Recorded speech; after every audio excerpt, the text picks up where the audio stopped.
reports are emerging that U.S. officials are quietly exploring ways to work with Gazprom, Russia's energy behemoth. This is the same Gazprom that Washington sanctioned, demonized, and swore off after the Ukraine war.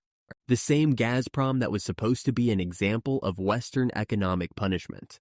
And yet, behind closed doors, something is shifting. Why? What's the real endgame here? And more importantly, what does this mean for the broader power balance between the US, Russia, and Europe? Let's break it down. The silent backchannels. We know very little about these alleged talks, but what's clear is that they're happening off the record. That alone tells us this isn't just business as usual.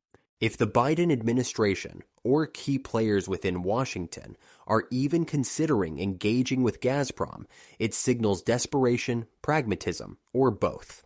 For context, U.S. officials have spent the last 2 years trying to dismantle Russia's energy leverage over Europe.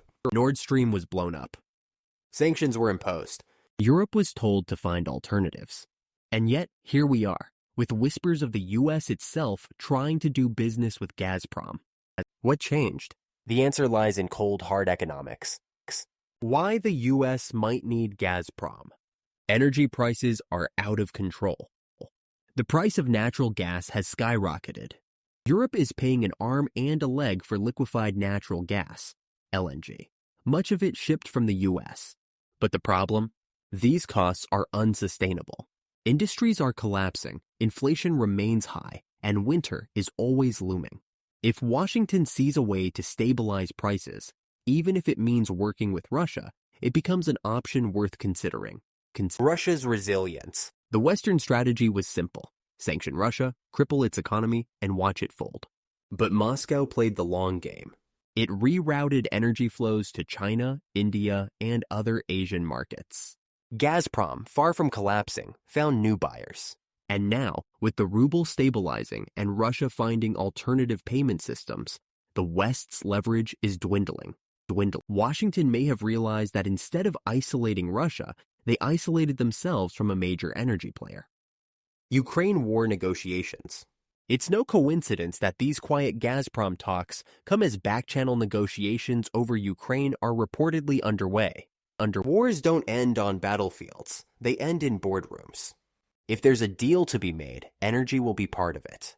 Washington might be dangling a return to the energy market as a carrot to push Moscow towards some kind of settlement. The European dilemma. Here's the irony. If the U.S. re-engages with Gazprom, it will be an admission that Europe's self-imposed energy crisis was for nothing.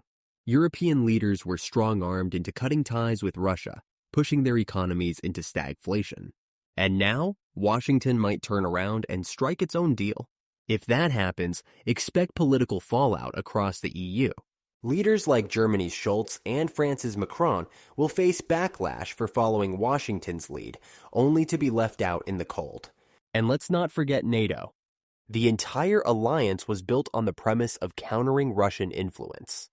But if energy ties resume, the credibility of that narrative collapses.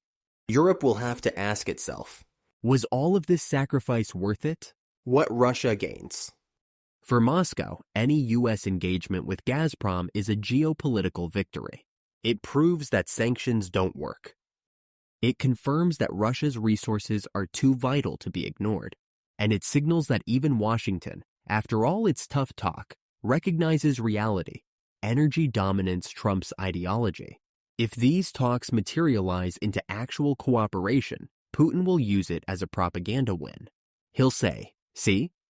Even the Americans need us." It strengthens Russia's position, not just in energy, but in global negotiations. Will this deal happen? Now, let's be clear.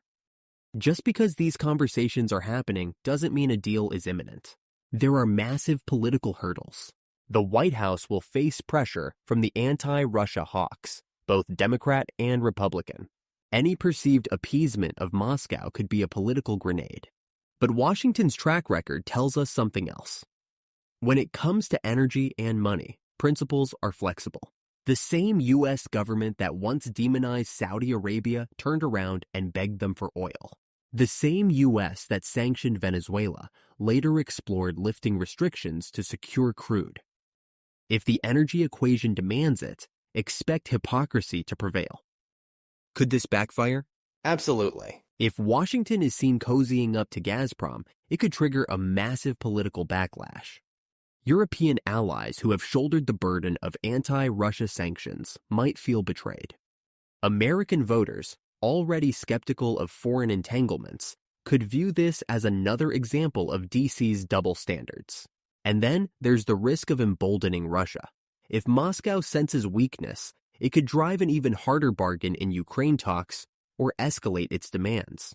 This move, if mishandled, could make the U.S. look indecisive, hypocritical, and strategically weak. Final thoughts. So, what's the real endgame here? It's about control. Washington doesn't want Russia to have a free hand in the global energy market, but it also can't afford to keep energy prices spiraling out of control. If that means engaging with Gazprom in some capacity, even covertly, it will happen. And here's the real kicker.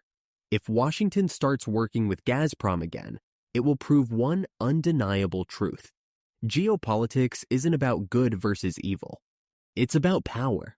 And power always follows the money. Let me know what you think in the comments. Is the U.S. being forced into pragmatism, or is there something bigger at play? And more importantly, if a Gazprom deal happens, what does that say about the so-called rules-based order? I want to hear your take. Drop a comment, like, and subscribe for more breakdowns on the games that really run the world. Let me know what you think in the comments. Is the U.S. being forced into pragmatism, or is there something bigger at play? And more importantly, if a Gazprom deal happens, what does that say about the so-called rules-based order? I want to hear your take. Drop a comment, like, and subscribe for more breakdowns on the games that really run the world.